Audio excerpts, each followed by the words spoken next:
believe me, you wouldn't exist. Because creation does not make mistakes. Thus, if you exist, you belong. There is a reason why creation is not complete without you. Stop arguing with creation. Take it at its word. If you exist, you deserve to exist. And if you deserve to exist, you deserve to be who you are as fully as you possibly can. This is just simple logic. We ask you now, in what way may we be of service to you? You may begin your dialogues and questions, if you wish. Am I the only one in this room? You're the only one in your room. Everyone else is creating their own rooms, and they're the only one in their room. But you're all co-creating the idea of being in a room together, and so you are all harmonizing your individual rooms in your own realities. You're eternal, you're infinite, you exist, and that can't change. And that's the core, that's the stillness, that's the ultimate unconditional peace and balance you feel. Pain and suffering. Fun, aren't they? It certainly helped me to learn. All right, well, sometimes on your planet, many of you find that because of the way you've been brought up, it's sometimes easier to go through an experience of something you're not, because it makes it that much easier to understand what it is you are.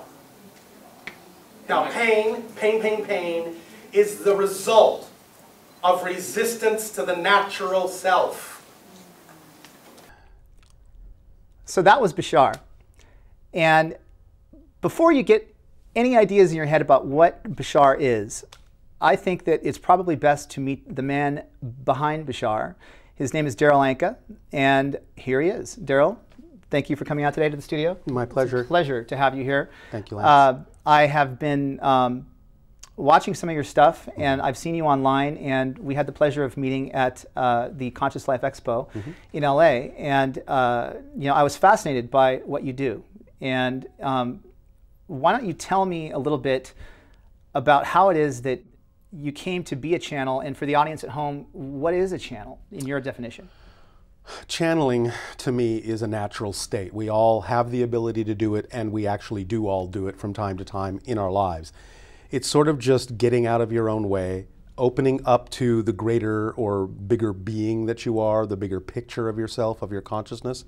And it's anything that you do that you love to do when you're in that state, you don't notice the passage of time, and you're focused on your passion.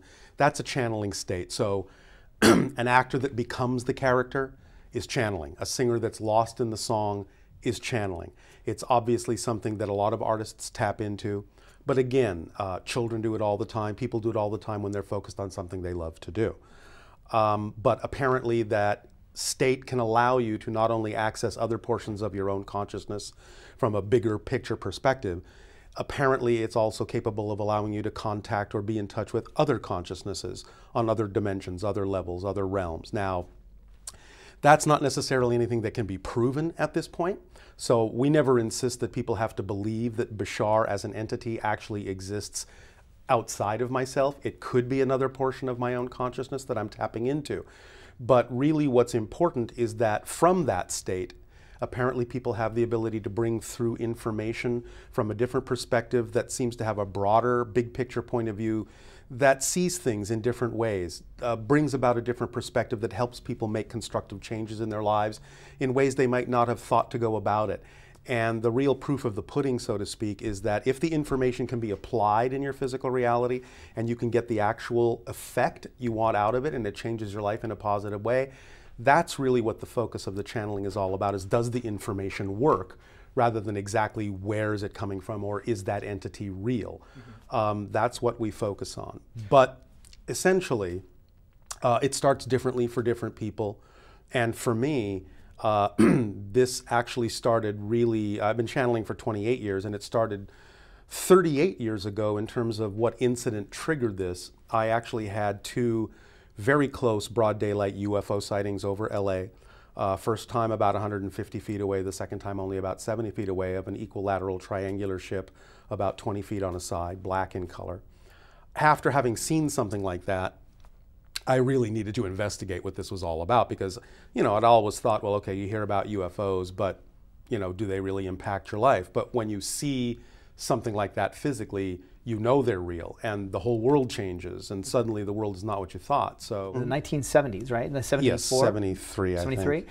Yeah. And you're talking about like 70 feet in front of you, like on the ground Above. or in the air? 150 feet up in the air and 70 feet up Broad in the daylight? air. Broad daylight. Were you alone? No, I was not, thank God. How many people were there? What did they say? The first time I had 4 other people with me, and the second time I had 1 other person with me. What was that experience Well, like? stunned. We were stunned. Yeah. I mean, you know, you're looking at this thing, it's hovering there. You're going, what is this? You know, and you realize it's nothing that we know of. You know, it's nothing that we've been told we have. And again, especially back in the 70s, this was totally unlike anything I'd ever heard of. And we're watching this thing maneuver silently, smooth as glass, moving in unusual ways, and then just disappearing in a blink of an eye. I mean, you're just sort of there with your mouth hanging open. I mean, I think that, you know, there's a lot of people who say like, well, you know, life other places just can't exist. It's statistically, you know, too small, probabilities, whatever. Then you have, you know, new planets being discovered every day. Sure. You have our knowledge of the universe is expanding exponentially every year. Yeah. And I don't know, but I would say odds are there's got to be something out there. Well, I think most scientists nowadays would agree that there probably is life somewhere else. I think the debate is whether or not they can get here. Most scientists still, at least as far as the ones you hear on television, still kind of go by the old thought that the distances are too great. We don't know how it can be done, so nobody could do it. Again, that was one of the reasons I asked Bashar about how their ships operate, because as many science programs as there are that speculate now about how extraterrestrials might be able to get here, I have yet to hear the actual description Bashar gave for how the ships actually work. So Well, I know they have a different way of doing that. For the young scientist that's at home. Okay. How does that This work? is how Bashar has described what they do, and I'm going to try and really sort of just bring this down to a simple concept. We think of objects as existing in a location. They think of location as one of the properties of the object. So if you look at an object as if it has a vibrational equation signature, it has a frequency that represents that object. One component of that frequency will be the location of that object.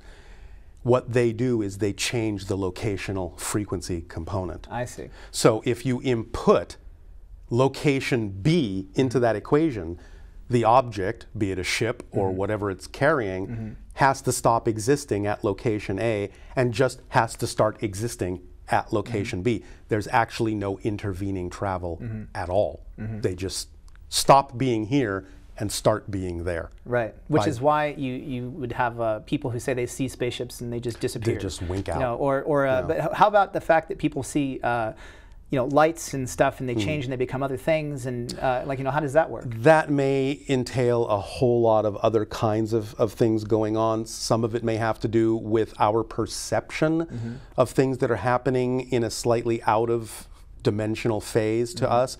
There may just be ways we perceive things that aren't, maybe they may not even be literally what's actually happening in the ship. It may just be the way it translates in our reality. I really needed to do a lot of exploring to find out what was behind all that. And I read a lot of books, and one thing kind of led to another over the years. I came across other books on metaphysical subjects, psychic phenomena, ESP, channeling. I was actually introduced eventually to a channel who was conducting seminars, and listened to the entity coming through that channel for several months. And again, this is where I learned that it's really the information that's key, rather than whether that's really a spirit or really an ET or what have you, or just another portion of our own consciousness, because we all have the ability to tap into source. You know, there's nothing special in that sense that the channel has that other people don't. But a channel is doing it.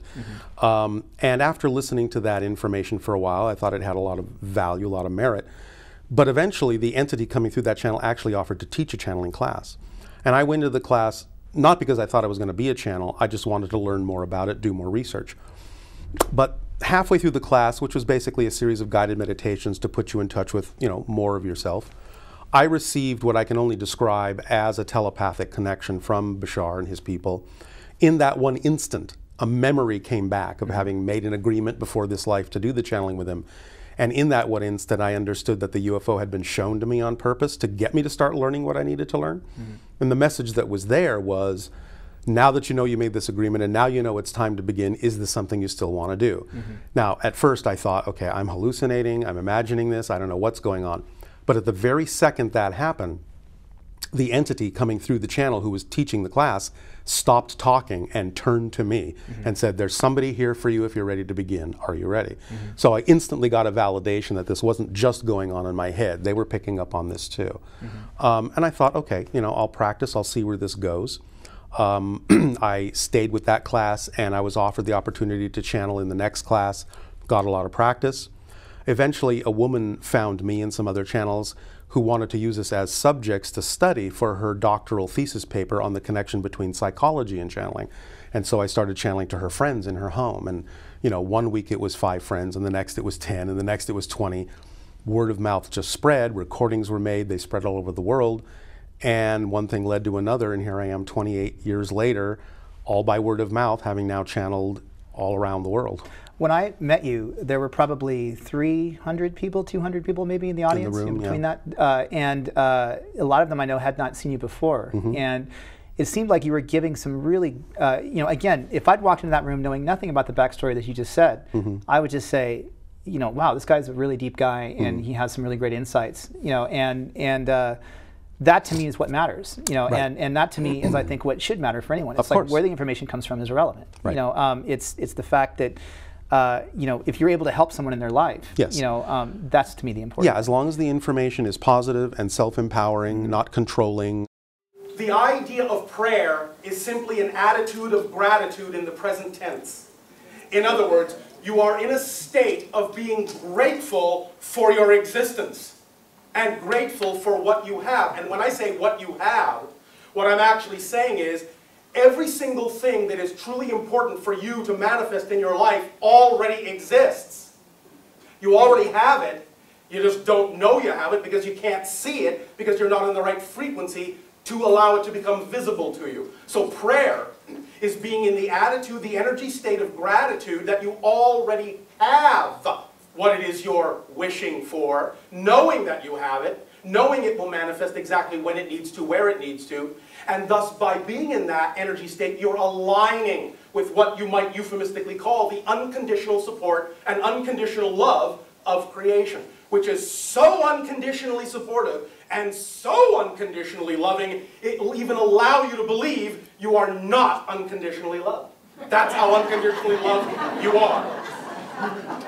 It'll allow you to decide what's true for you because you are a unique experience and it wants to experience itself through your unique eyes.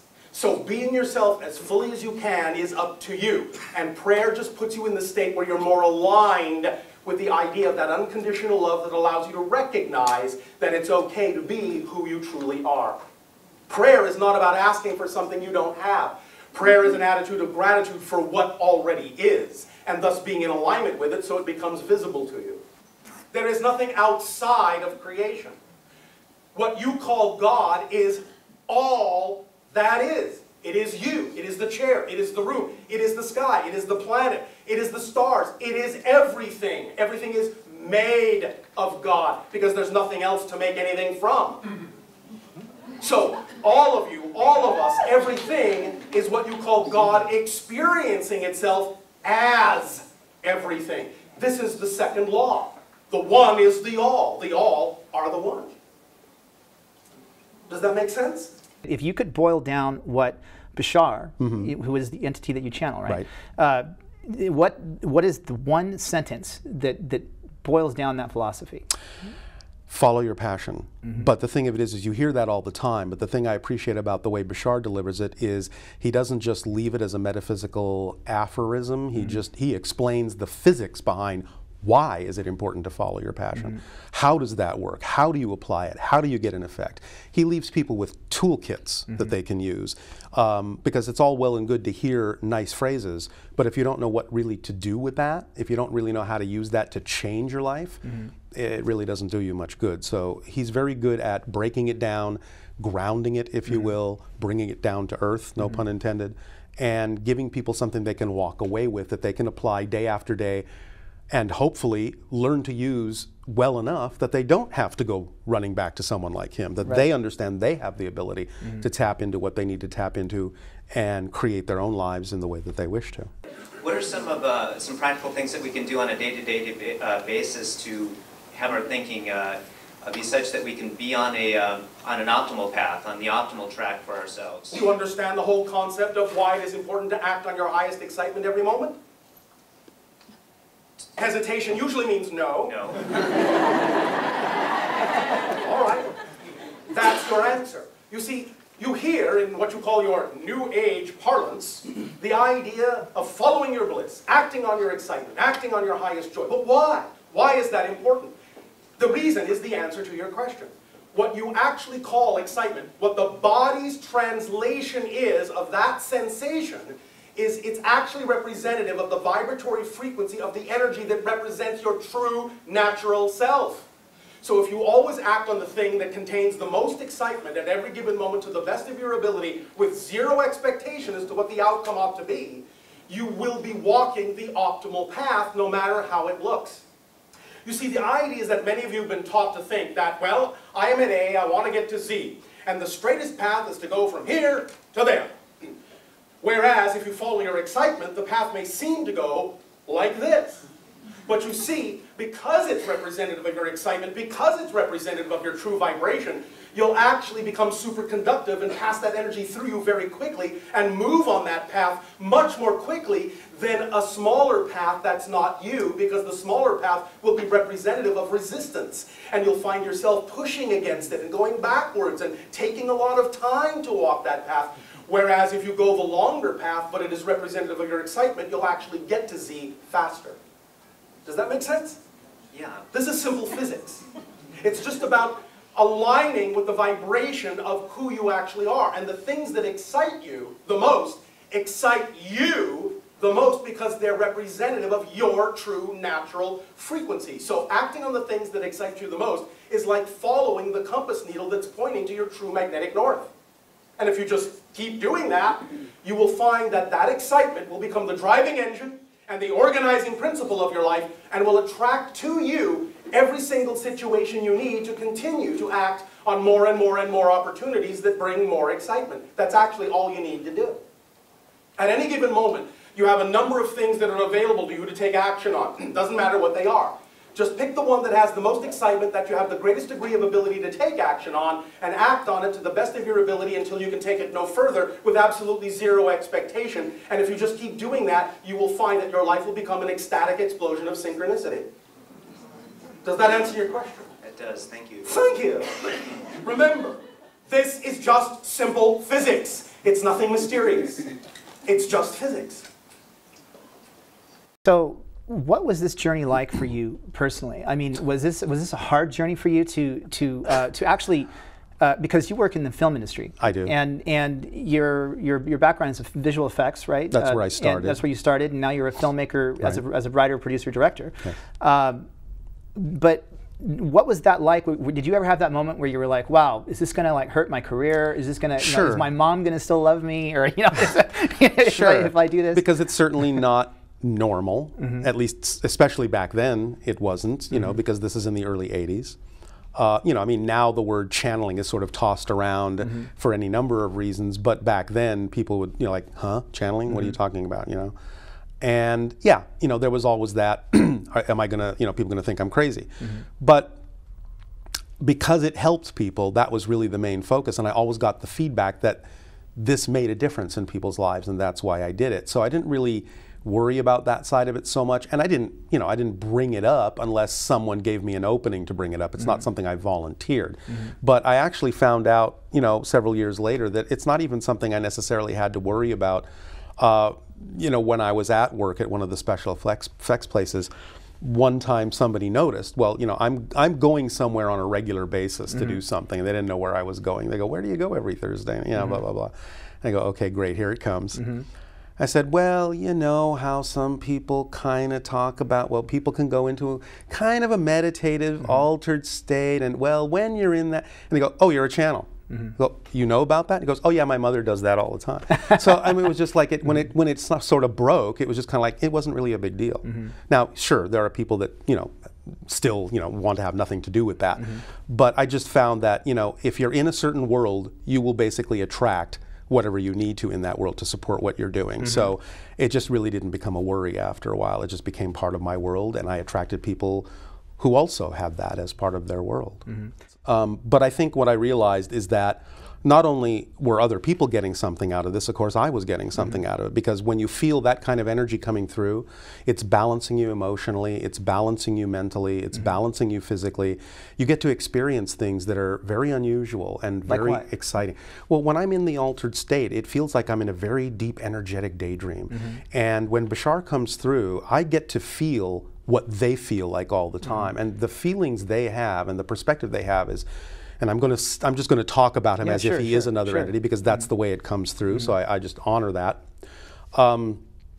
They don't experience one shadow of a doubt about anything for a second.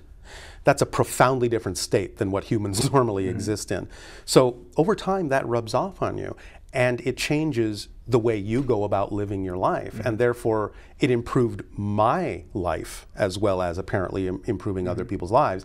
And so that's where the balance point is. You realize, but I can apply this in my life. I can make my life better. I can go about doing things much more creatively, much more effortlessly, without as much struggle.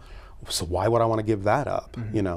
So when you are in the trance state and you're doing this, if I walked up to you and talked to you or said something, are you aware? Is Darryl aware of what's going on, or no? Are you coming out of it and going, "Wow, I had no idea"? I know there's something happening because I'm having the daydream, so I know what that's representative of.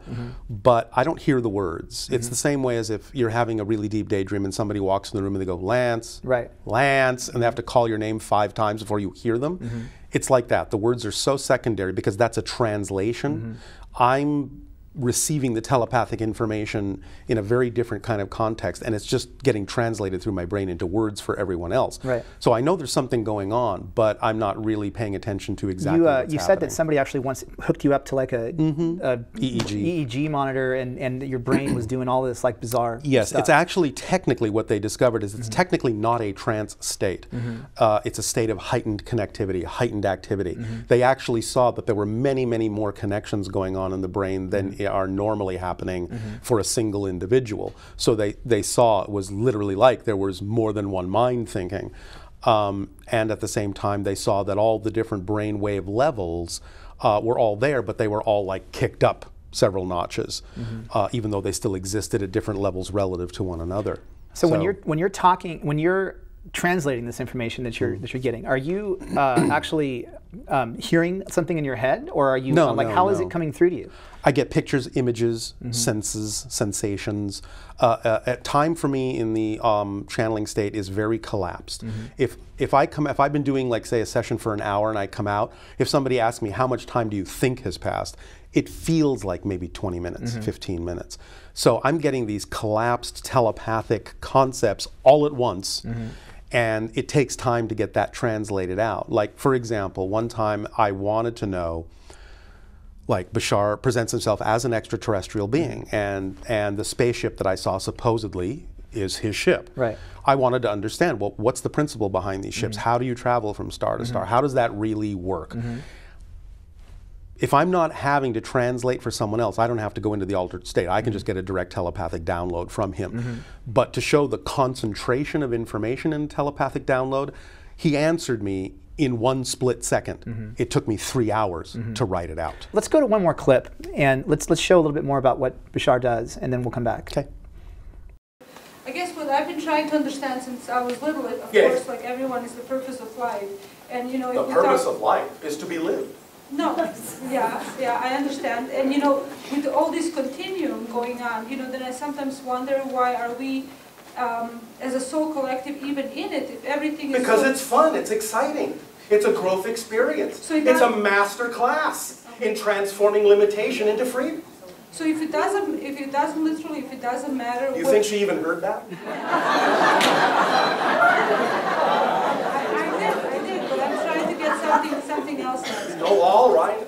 What is the something else you wish answered? Well, the thing that I wish answered is basically what is the point then, whether I arrive at a negative level or a positive level? I know the point is my experience, but Yes. collectively, Yes. what is the purpose anyways? That if you're just playing a game, if you're just going through it, having fun, To having learn, fear, to grow, to be more. in order to get where? Nowhere. In fact, the purpose is to be more here. Okay. So it doesn't matter what part. Doesn't matter how you do it. If there was only one path, there would only be one person. How did your civilization decide to go into non-physical density? How did we decide that? Yes. I believe we decided it very well, thank you. Okay, what is the process? Following your highest excitement every moment that you can to the best of your ability with zero expectation of the outcome.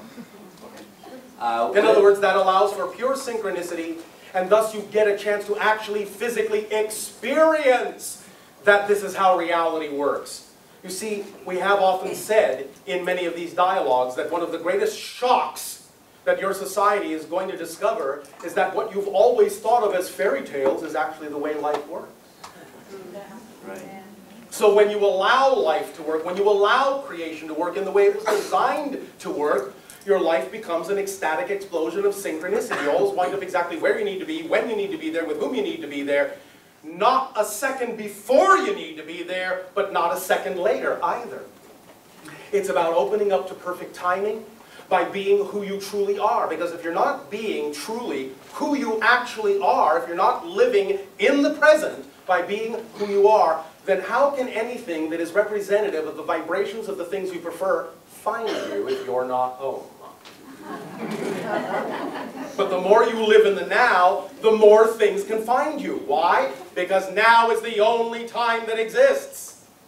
So they can't find you then or when. They can only find you when you're in the now. Do you experience conflict or No. war in your society? No. No, thank you.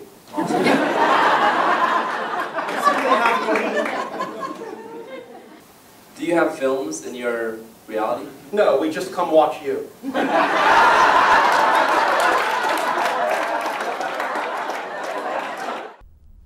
So what I noticed in that clip, it was a Q&A clip, and what I noticed is that he's fast. Very. Like, you know, when you're, I mean, it's like, you know, it's like he's the greatest comedian poet, like, on the face of the planet, where he always has a comeback. It's instantaneous. Mm-hmm. You know, are you translating comment by comment in your head, or No, are you no, just no. like basically just like you're doing a keto and just redirecting the energy? Yeah, here's my analogy.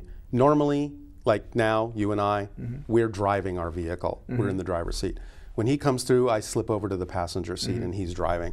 So if you're in the passenger seat, you don't have to pay attention to where you're going. You're just going along for the ride. You can look at other things, you can pay attention to other things. I can even have other conversations with him. I don't have to know what's going on here at all. That's all being handled by him. But until you actually see the videotape or someone tells you, I don't remember you don't remember what was said. I So only it seems remember like you're my missing out on all the experience. good stuff. No, because I'm getting the concepts sinking into me in the way I need to use them, but I don't remember the words that translated how someone else needed to hear it. I want to take this now and get back to, you know, the real nitty-gritty of how what you do can actually help people. I want to go back to this clip. Let's show this clip real quick of Conscious Life Expo, and we'll be right back.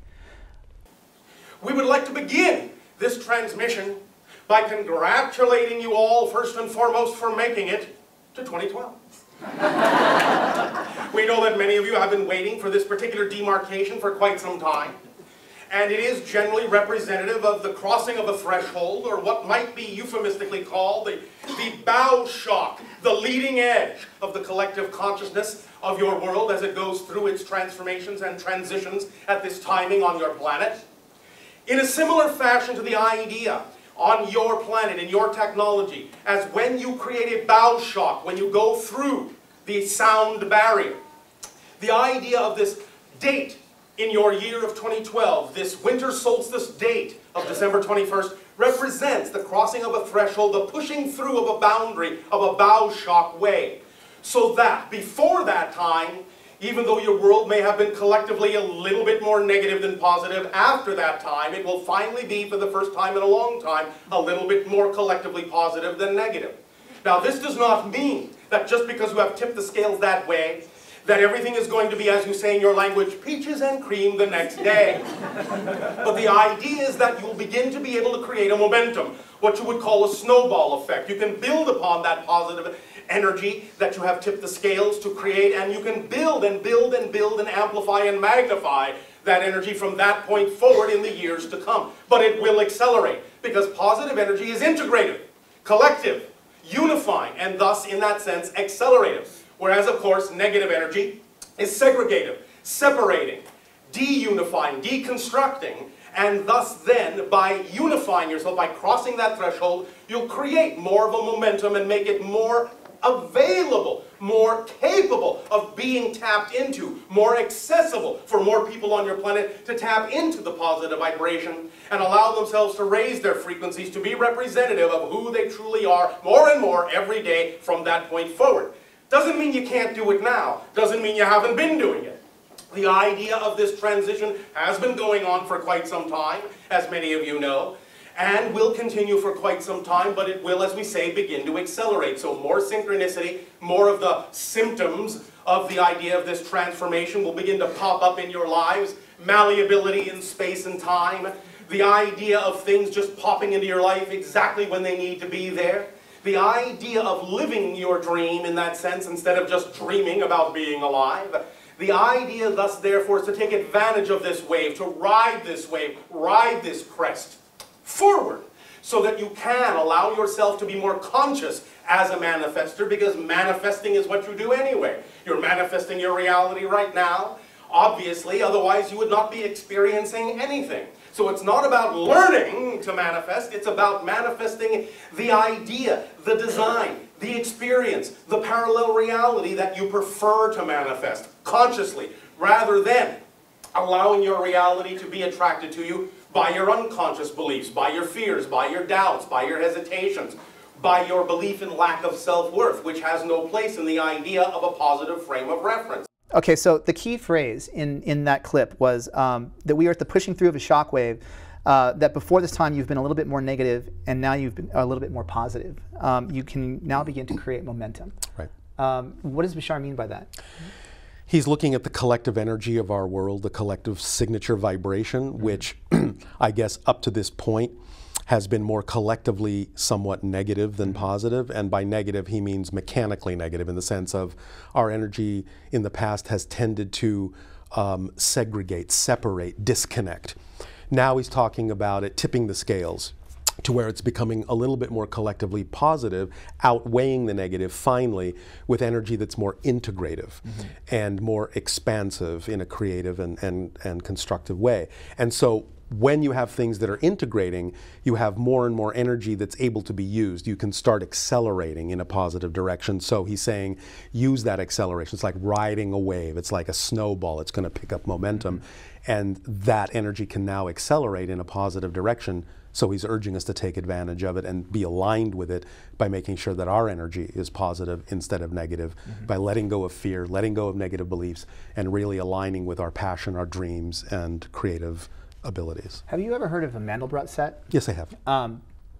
Does Bashar's philosophy fit within that? You know, in that like we are all kind of a microcosm of the whole. Yes. And that every little tiny change to the self creates a much bigger effect in the whole. Well, it does, because from Bashar's perspective, there is actually no such thing as a small change.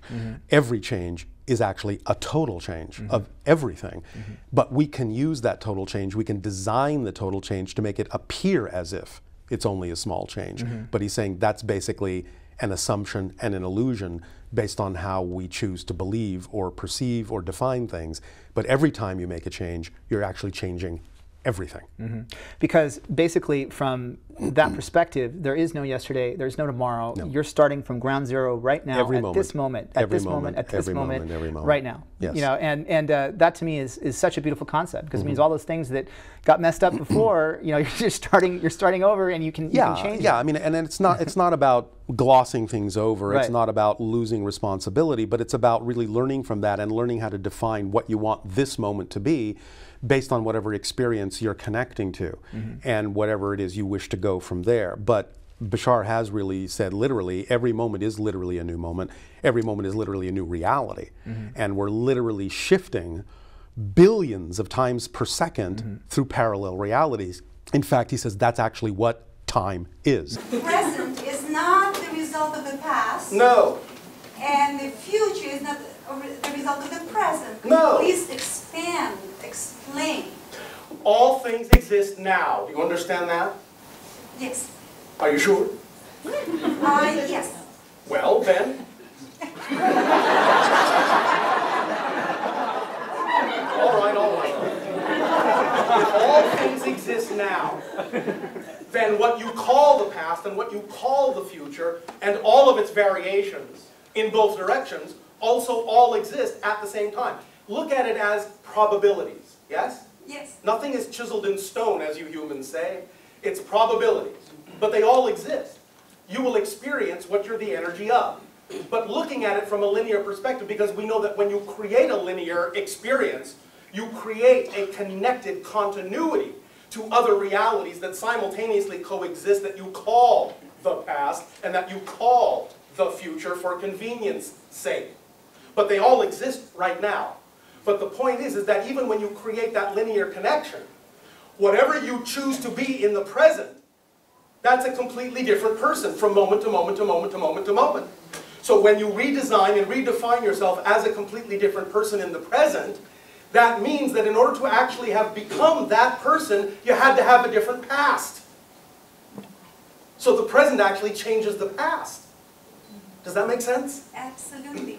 When you define who you are, right now, every moment, you make new connections to other simultaneous realities that you call the past and the future. But you do that every single time you change, every single moment. So you're never the same person, literally, and you never have the same past. You only think you do. And when you stop creating that sense of continuity, or you design the continuity or focus the continuity connections to serve you in the way you prefer, then you will realize that you can take what we call the 13th step. And when you truly define who you are, then it's not about the fact that you've changed and you no longer do that. You never did. Do you understand? That was a different person. That is a different person. So let's say, for example, someone experiences what you call an addictive habit. If they truly, truly, truly allow themselves to fully understand that they become a new person in each moment, then they will understand that the person they are now never had the habit. That's why there's no urge. You can see this clearly demonstrated physically in your reality in cases that your doctors call multiple personality disorder. There are documented cases on your planet of one personality having a cancerous tumor, but as soon as they shift to the next personality, they don't. There are documented cases of one personality having allergic reactions and another personality not.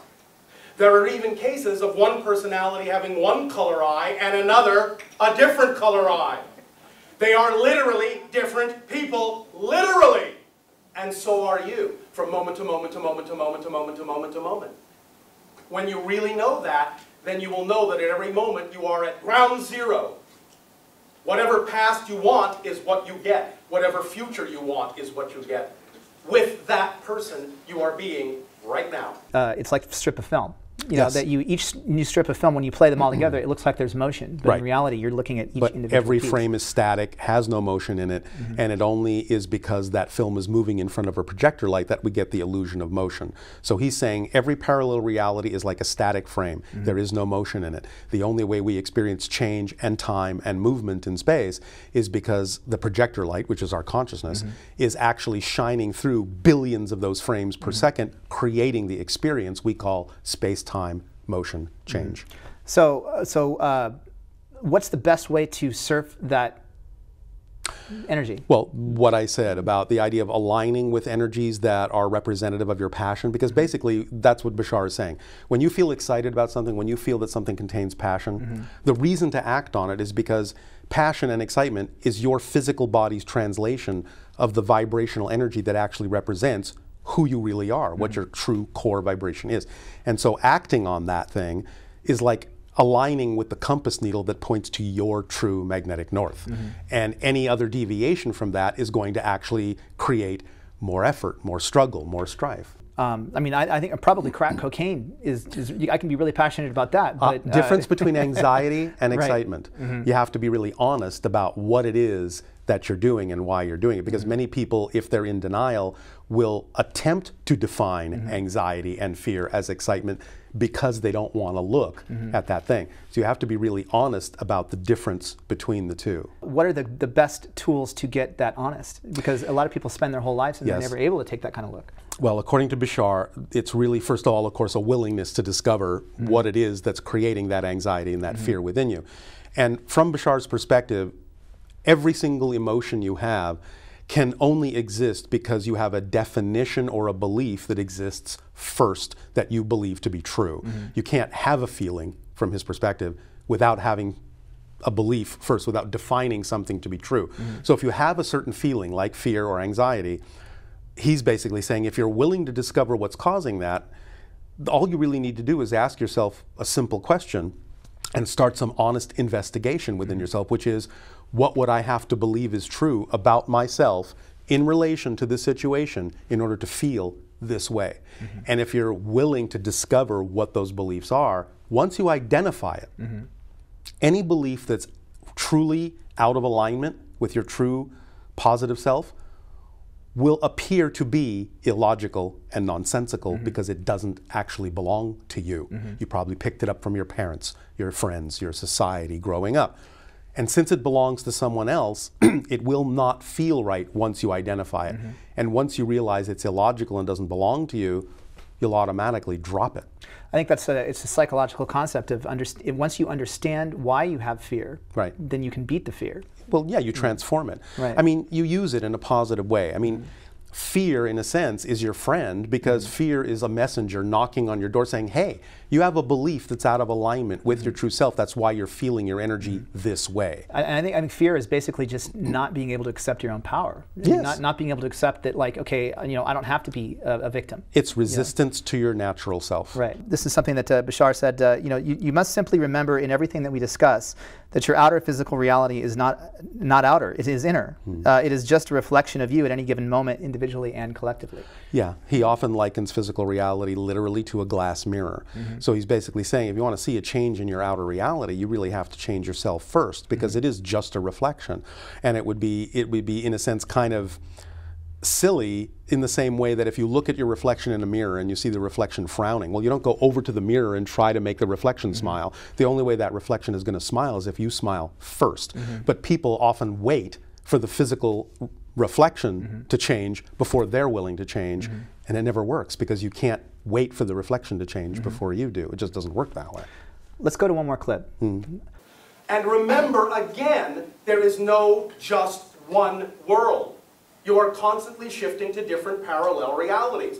So whatever vibrational state you choose to be in is going to ultimately be the parallel earth you will experience. If you keep focusing on the idea of those who are trying to control and focusing on the ideas of fear, that will be the kind of world you will experience. But at the very same time, the people that focus on the idea of self-empowerment will ultimately, at the same time, experience another parallel earth where no such people exist.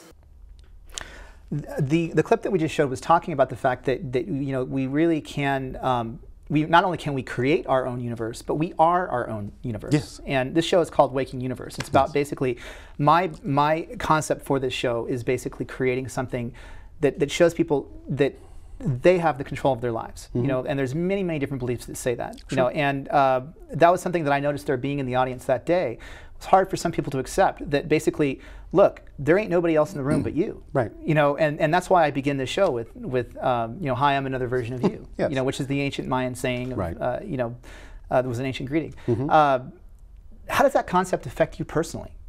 I mean, like, like when you first realized that concept, was it through this communication, and Yes. what did that do to your life? Yes. Well, like I said, it made it a lot simpler, a lot more enjoyable, a lot more creative, a lot less effort was involved. Things just became much more synchronistic. Things started to work automatically because they do already work. So it's really more a matter of allowing things to work rather than trying to make them work. But how do you define the difference between saying, okay, well, in that case, I am my own universe, and so therefore everybody else is just a figment of my imagination, and I'll just sit in this chair for the rest of my life? Well, it's this and that, not this or that. Explain that. Well, most people on this planet have kind of an exclusive mentality, and it's really got to be an inclusive mentality. All perspectives are true. And so the idea is that, yes, you are your own universe. That doesn't mean other people aren't real. It's just that you have to create your version of them out of your own energy in your own universe in order to know you're interacting with someone else. In a sense, therefore, everyone is having that same perspective. Everyone is their own universe, and they have to, by agreement, by a collective agreement, create interactions. We've all agreed that pigs can't fly, so therefore pigs can't fly. But right? in some realities, they probably can. But if I'm like, if I'm so convinced that pigs can fly, yes, then pigs can fly. In your reality. But is my reality at the local hospital? Well, but see, that's the thing. I think in some cases, people that we call crazy are simply seeing another reality that's not the mass consensus reality. It doesn't mean necessarily. Not in all cases. It doesn't mean necessarily that what they're seeing is not just as real. To them. To them. And it may actually be just as real as anything is to you. But it may not be that they're sharing the mass consensus reality. And so we shut that out. We say they're crazy. Before you say anything else, I want to go to one more clip because this applies to that. Well, isn't everybody in this room experiencing the same reality? No, that's the point that you're missing. They're not. You are experiencing similar realities by agreement, but they're actually not the same. So is there people in this room that don't have any clue and won't be affected at all by the FEMA camps, the 78 million? Correct. Correct. There are those that will be affected by it because they choose to live in fear. There are those that will never see it because they don't. It's that literal. Can you share with us if the population of the planet is going to be significantly reduced? Which planet? Which Earth? This current reality. You're missing the point. You are shifting from parallel reality to parallel reality billions of times per second. Decide what reality you prefer. Some Earths will be depopulated. Some won't. Any variation of this idea that you can imagine is real. Shift to the one you prefer. They're all real. Shift to the one you prefer. Period. Yeah. You understand? They're all real. Shift to the one you prefer. Yes and no. I understand what you're saying. No, you obviously don't.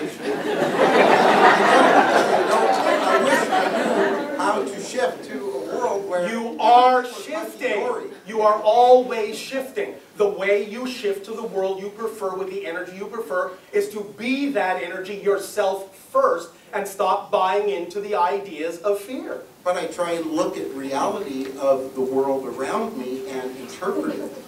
You are forgetting what we talked about in the sense that every single thing is fundamentally neutral and has no built-in meaning. It doesn't matter how it looks. Remember, the measure of the fact that you have changed is not based on whether the outside changes. It's based on whether your response to the outside changes, regardless if it looks the same. That's how you know you will not be affected by anything you don't prefer to be affected by. Because that's the energy state you've created, and it doesn't matter how it looks, and it doesn't matter what anyone else's intention is toward you. You cannot be affected by someone's intention until you believe you can be or choose to be. So are there people in this reality right now that just looking back to the past were not affected and didn't have a negative result from all the actions that have been taken so far? Yes. Wrap your mind around it. This clip that we just showed is this guy struck me in the audience. You know, he came up. He's got this wild hair, and he says, you know, What about the FEMA camps? What about chemtrails? What about this and the other thing?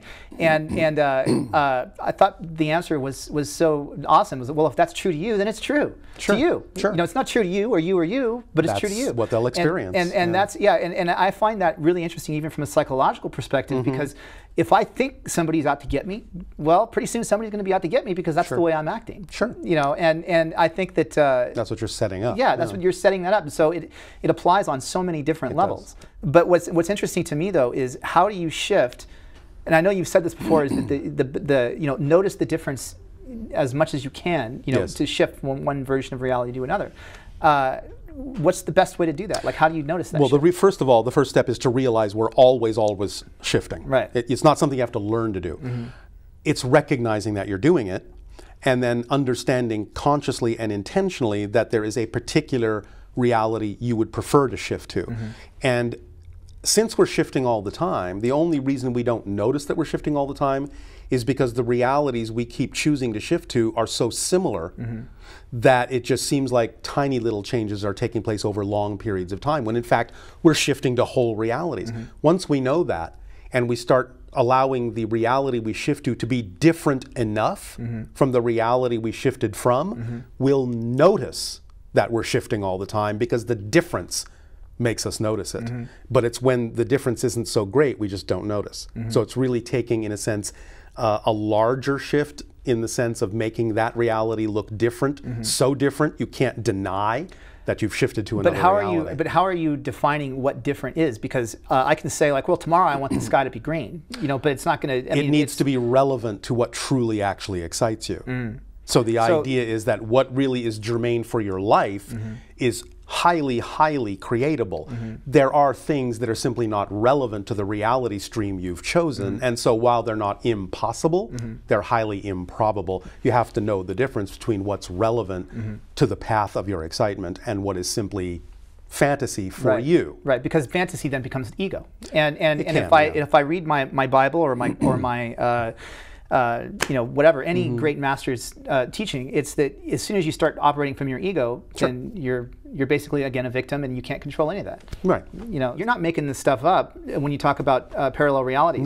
This is something that scientists have been talking about on a very mainstream level in quantum physics. You know, they already know that this exists. That you know, they can look at a particle that can go either this way or this way, and depending upon where they're looking, it'll go that way. Right. You know, and all you're doing is saying that concept applies to your entire life, not just in that reality. Not just on the quantum level. Right. And so what were you ahead of the curve on this stuff? I mean, they haven't been talking about quantum physics on a mainstream level for a long time, and I know that you've been saying this stuff since the 80s. Bashar has been saying this stuff, and so certainly he's ahead of the curve, and he's had conversations with physicists. They've come away very happy. I don't remember what they talked about, but I know that he's able to address and has been addressing many of these concepts way before they became let's say, public knowledge. Some of these things, of course, have been being discussed in scientific circles for many, many years, but I haven't been privy to it. But a lot of this stuff has come out through Bashar, and that's kind of how I was brought, you know, to my attention was brought to it. And again, now many of the things that Bashar has been talking about are being borne out in some of the discoveries that science is making. And then going back all the way to like something like the Tibetan Book of the Dead, you know, which I happened to open a copy of it the other day, and I was reading about how the bodhisattvas that are here, you know, in that religion to help enlighten the rest of us, you know, that their primary purpose was to get it to the point to where they could completely control their own universe, basically. Consciously. You know, consciously be able to control their own version of reality. You know, and back 5,000 years ago, or whenever that book was written, it sounds like they're talking about exactly what you're talking about today. Well, truth is truth in that sense. It's been around forever, and it's really just about getting rid of all the clutter and looking at the core. Were you a student of this before? No. Before Bashar? No. So how does that make you feel when you say something and then you go, oh, well, I can look that up, and then it's nice that more and more people understand this stuff now. Certainly, then I'm not so isolated in that sense. There are more and more people who get these things, more and more people who speak this way and understand these concepts. It's becoming part of our everyday lives. With that, let's one more clip, and then I want to talk about 2012. Okay. Now, because this is a time of change, a time of acceleration, a time of transformation, and a time also of what we have termed the splitting prism. The idea that 2012 is acting as a prism to take certain ideas and now truly start to break them into different frequencies that represent different realities, truly, literally, different parallel realities. It's important for you to be the vibration you truly prefer to be so that you can follow that path, that particular reality line, that particular frequency, that particular train track, if you will, as it leaves the station. And by being on the train that you prefer to be on, you will then experience the things you prefer to experience.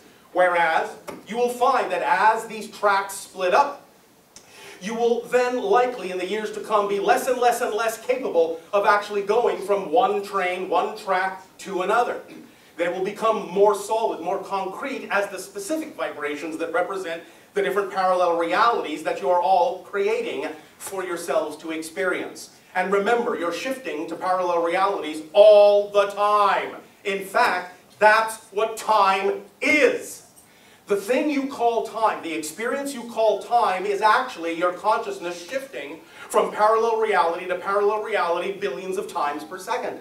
If you didn't shift, you would have no experience of movement, no experience of change, no experience of time. Because each parallel reality is just a frozen frame. There is no motion in any one parallel reality. What you're experiencing is a shift through a series of parallel realities in the same way that your film strip running through the projector creates the illusion of motion on the screen. The idea is that your consciousness, as the projector light runs through the frames of frozen, frame-like parallel realities, creating your experience of movement, your experience of change, your experience of time. So the idea, again, is to understand that you don't have to learn how to shift. It's automatic. It's built in. That's what you do. It's about being conscious about what you are shifting to, where you are shifting to, what parallel reality you prefer, and allowing yourself to shift to the parallel reality that is reflective of the vibration you choose to be. 2012. Is it that time already? It's that time of, so how does all of these concepts apply now to this day now that we're in, this present, this reality? Well, it's some of what we were talking about before in terms of we're crossing a threshold. And talking about a threshold, maybe we should talk a little bit about the fact that everything is frequency. Yes, it's all resonance. It's all frequency of energy. One thing is a different thing from another because it is a different frequency. And so it's all about the fact that we're raising our vibrations. We're raising our frequencies, at least those that are willing to integrate more of their being into conscious realization. The particular piece of music that is the appropriate vibration to allow you to be in the proper state to attract whatever information or whatever situations or whatever people or whatever opportunities you require, dealing with the ideas of health issues and also dealing with the issues of letting go, forgiving the self, letting go of regret, letting go of grief, letting go of all those things that allow you to lower your vibration in that way, to forgive yourself, to free yourself, to be more whole. The specific piece of music is the first 3 minutes of Beethoven's Symphony No. 7, Movement 2. Play that while you're in a peaceful state of repose. Let it wash through you.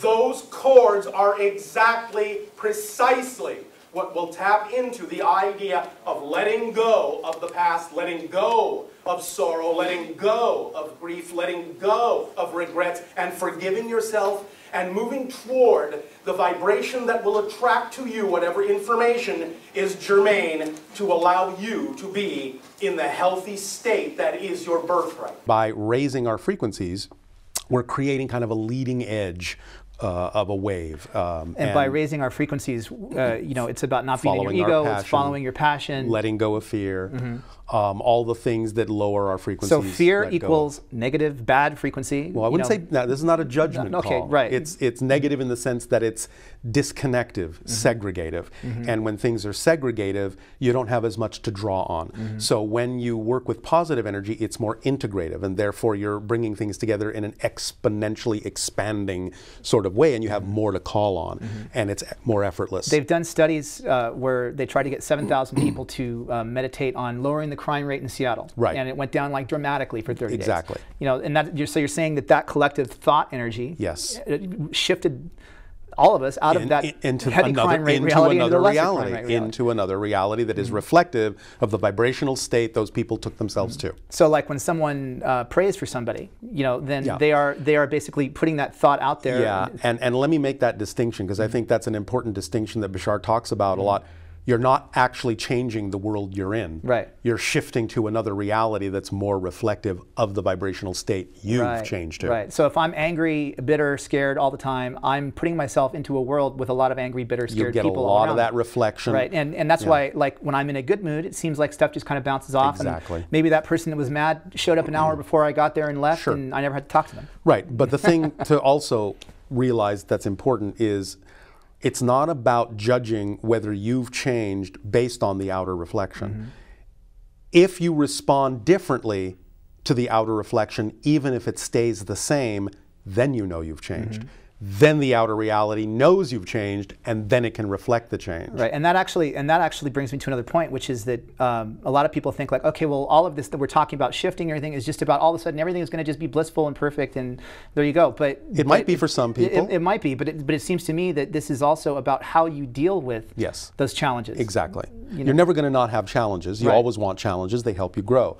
So it's really about learning how to stay in a positive state and come from that positive state no matter what challenges arise, because any challenge can serve double duty. You can get a negative experience out of it, you can get a positive experience out of it, but what you put into it is what determines what you get out of it. This is what Bashar says is simple physics. What you put out is what you get back. So neutralizing everything and not giving it an automatic negative definition gives you the opportunity to actually extract a positive effect in your life, even if you can objectively recognize that someone may be using negative ideas. It doesn't have to affect you negatively if you remain in a positive relationship to that, even if you're able to see it. Getting back to the ancient Mayans, and they're saying about, hi, I'm another version of you. I feel like anytime you can go into a conversation, even if somebody's coming at you with negativity, and you can say, okay, you know what? You're just another thought in my head that is not having a good day, and I understand that. That changes the tone of the whole conversation. It does. And it can actually shift you both into a whole new reality where the outcome is completely different and completely unexpected. And I could be having the same conversation with a psychologist, you know, who would say, well, you know, if you change your attitude, of course the other person's attitude is going to change too, because there's a different psychological effect on that person. Yeah, I mean, and again, it doesn't really much matter what terminology is used. The effect is the same in all of those cases, and so you're really going for that effect. However you frame it, however you define it, however you describe it, is just different ways that people have of relating to those things. December 21st, 2012, what's going to happen? It will probably be another day. That's good, because that's your reality. That means you're holding it all together. That's good. I mean, again, it's whatever people really want it to mean, but I think since there's so much collective energy behind the idea that it does represent a transformational threshold. And for the people at home, we're talking about this December 21st, 2012 is the end date of the Mayan calendar. You know, there's a movie called 2012 that said, oh, world's going to end, you know, huge apocalypse, whatever. It's the ending of a cycle, but it's the beginning of another cycle. Right. And I think the idea is that there is a lot of energy behind it. So I think people are going to experience certain things, but mostly I think it's about the idea of crossing into a reality that is going to be more representative of what we prefer. And it doesn't mean everything is going to be peaches and cream the next day, but it is going to be able to be more accessible. That energy will be able to be accelerated. It really is what we make of it, and it's really about sort of getting it in your mind what it is you really do prefer and starting to act like that and starting to live that way. So if the thing that confuses me is the difference between a collective energy and an individual energy, because if we're saying, okay, you know, you're your own universe. So everything is basically bouncing off of you, you know, or me, or whoever's watching this at home. You know, so you know, can that person somehow abdicate their authority here somehow? I'm not going to say it's impossible, but I would probably guess that the only way someone could thoroughly abdicate their vote or participation is to not be here. So they would either have to die or shift to a completely different reality where no one perceives them anymore, because then they're no longer participating with that consensus reality. why is the planet shifting at this time? I think we've sort of reached the end of a cycle of experiencing all forms of different limitation that we can experience in this reality. We're kind of waking up from our sleep. We're realizing, we're remembering that we create our reality, and we're kind of waking up out of that dream into another dream where now we realize we are creating this reality. We are creating this dream. Let's live this dream consciously instead of living it unconsciously as we've been doing for thousands of years. Again, I think it just goes down to simple common sense that you can either be a victim of your world, or you can start taking responsibility for your world. You can start saying, hey, if I throw this plastic bottle in the trash and don't recycle it, eventually I'm going to have an island the size of Texas in the Pacific. Yeah. You're contributing based on and it's being connected. It's knowing that you are connected, right, and seeing the whole thing as a whole system instead of the victim perspective, which is that you're an isolated individual with absolutely no connection to everything, and everything happens to you instead of things happening through you. Right. I think that's a very good analogy. The difference between to you and through you. Yeah. Karma is simply an idea of balancing that which you wish to balance. That which you recognize requires balance for your own preference, for your own growth. It's not a punishment, it's not imposed upon you, it's self-imposed. It's a recognition of balance that you prefer. It seems to me like you're helping a lot of people with what you do.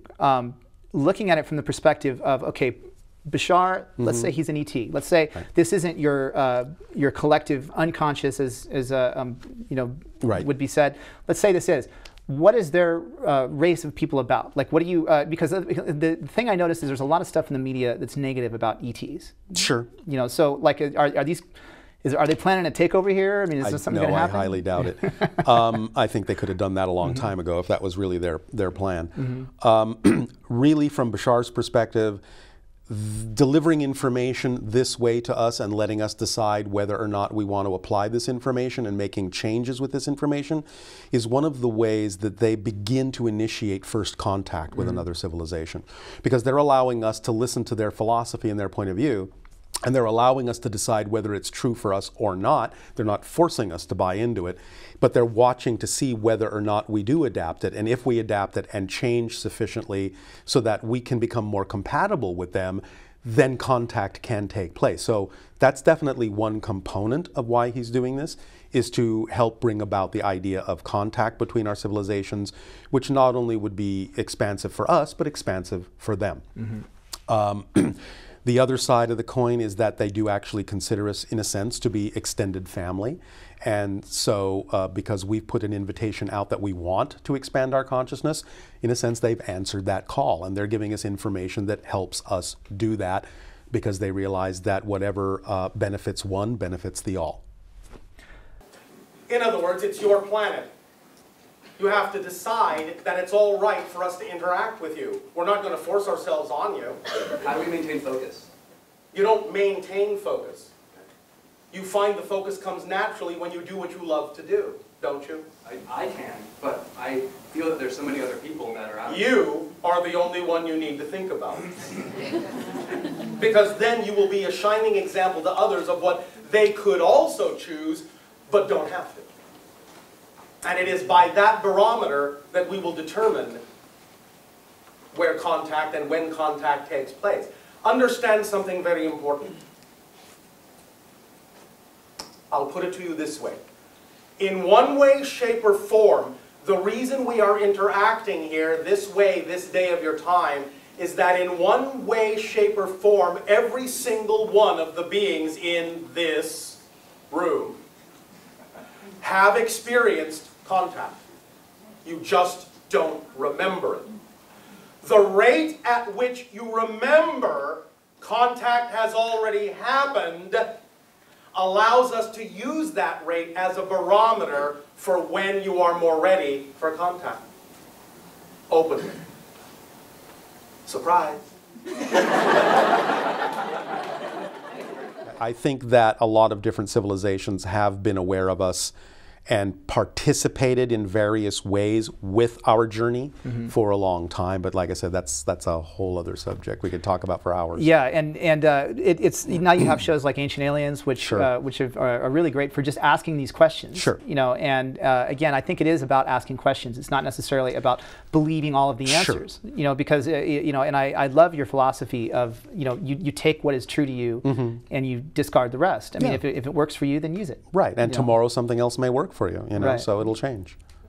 You say that the energy of this place is shifting, you know, that not the studio, but the planet. Does that make it easier for you to carry around that energy that you're working with all of the time? Yes, it does. Anytime more and more people operate on that kind of a frequency, it makes it much easier for other people to also choose to operate into that frequency. It's like creating an atmosphere of that energy.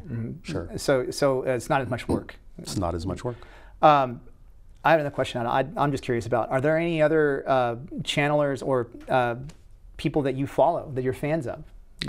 Well, certainly the Seth material from Jane Roberts was a big factor in terms of when I started studying material on channeling. I think there are several good channels. I'm not going to name names, but I think there are several. You were in Tuning In, the documentary with a lot of them. Yes. Yes. I have another question for you. And I got to know, just because I'm a sci-fi geek, and I want to know. You work in special effects. Has your experience channeling trickled its way down into your effects work? You've worked on Star Trek. Yes. And you know, how does that work? Well, in some ways it certainly does, because my energy has changed and it affects other things that I do. But one very specific way in which it came into the effects world is the first job I actually worked on was an old TV series called Project UFO that was put out by Jack Webb. And it was kind of like the Project Blue Book version of Dragnet, where you have 2 Air Force officers going around investigating UFO sightings and reports, and just, you know, what are the facts, ma'am? What are the facts? And we would recreate the UFO sightings that the people said that they saw by building miniatures of all the different UFOs, and they would photograph them. Well, sometimes they would actually come to us and say, you know, do you guys, you know, have any stories, or do you want to interject? And so I said, well, you know, I did have this sighting, and they said, oh, great, what did it look like? And I described it and said, why don't you build that, and we'll put it in one of the shows. That's great. And we did. So I built the triangular ship as a miniature. Can we find the show on YouTube? Is it there? I don't know if you can find them. What's it called? It's called Project UFO. Project UFO. By Jack Webb. I don't even know what episode it was. I would have to look it up. All the different episodes I worked on are actually in my resume on IMDb, so it might be in there somewhere. But I got to actually show in the show what I saw, so that was fun. That's great. That's great. What about designing like propulsion systems and stuff? Are you like, you know? Yeah, I mean, I'm using my own creativity. I'm tapping into whatever, you know. So I don't always necessarily know where the lines are drawn and you know what's mostly me and mostly other, you know, levels. It just all sort of becomes one thing because it's a creative act. So I draw on it all the time, but I can't necessarily pinpoint, it's like, well, this came from me and this came from him, or, you know, whatever. It just all blends together. With that, let's look at another clip of Bashar. Oh, okay. Remember that the physical mind is not capable of knowing how something's going to happen. So any plans that the physical mind makes need to be simply very rudimentary, very sketchy, the merest outline. Because the idea is that the physical mind is simply not designed to know how things are actually going to happen. The physical mind is only designed to know how things are happening, to experience what's going on right now. Only the higher mind knows how things are actually going to happen, or how they could happen. So the physical mind can put out a little bit of a sketchy plan, a little bit of an idea that seems logical to it, can even have a visualization of that desired reality. But you must understand that the purpose of those plans, the purpose of that outline, the purpose of that visualization is not for those plans or the visualization to come to fruition exactly as the physical mind has seen it. The purpose of that visualization of those plans is to generate the proper state of being that is representative of that reality. Then hand that state of being over to the higher mind and let it bring you the way in which that reality or something similar will actually come to you that will be representative of the state of being symbolized by the plan or the visualization. You see, what to the physical mind may seem to be the ultimate reality, the highest thing it can imagine, to the higher mind is just the beginning. Just the floor, not the ceiling. The higher mind is capable of imagining and bringing at you things far greater than the physical mind can imagine. So don't straitjacket it with your plans. I will only accept your beneficence if it comes in this little box. I will accept nothing bigger, nothing greater. So there. Higher mind says, okay. So, make them simple, make them sketchy, make them for the purpose of generating the energy that is represented by that state, and then let the higher mind do its job and actually bring you the reality that is actually representative of that energy state, and through synchronicity lead you on the steps necessary for full manifestation in whatever way it comes. This is why the formula that we always say for the first time is act on your highest excitement to the best of your ability, taking it as far as you can possibly take it, with zero expectation of the outcome. We bid you all exciting, creative, loving. Good day.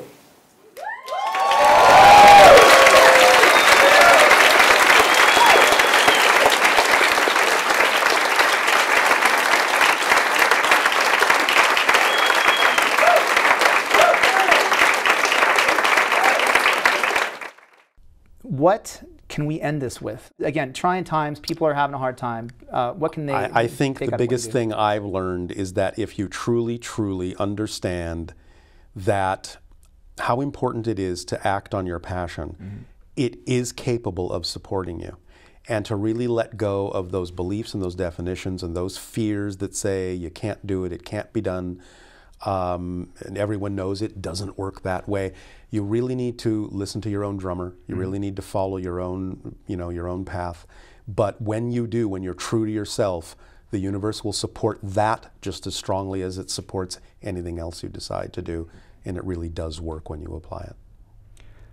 Darryl, it has been a real pleasure speaking with you. Pleasure for me as well, thank you. And how do people get a hold of you? How do they find out more about you? What They do can do? go to the website for Bashar information, which is www.bashar.org, B-A-S-H-A-R. All the background on the channeling is there. They can access CDs and DVDs of dozens of recordings that Bashar has made over the years and find out anything they need to know there. I really hope that we get to see you back on the show again sometime soon. I would love to. And again, thank you for coming out. My pleasure. It's been a real pleasure. Thanks, Lance. And we'll end with another clip from Bashar. Thank you. Have I really met you, or was that just a dream? Did we not say you've all already had contact? Yes. Sometimes the memory comes out as a dream. You understand? So the rate at which you remember in all ways will determine the rate at which you are ready for more conscious contact. All right? Okay. Pleasant dreams.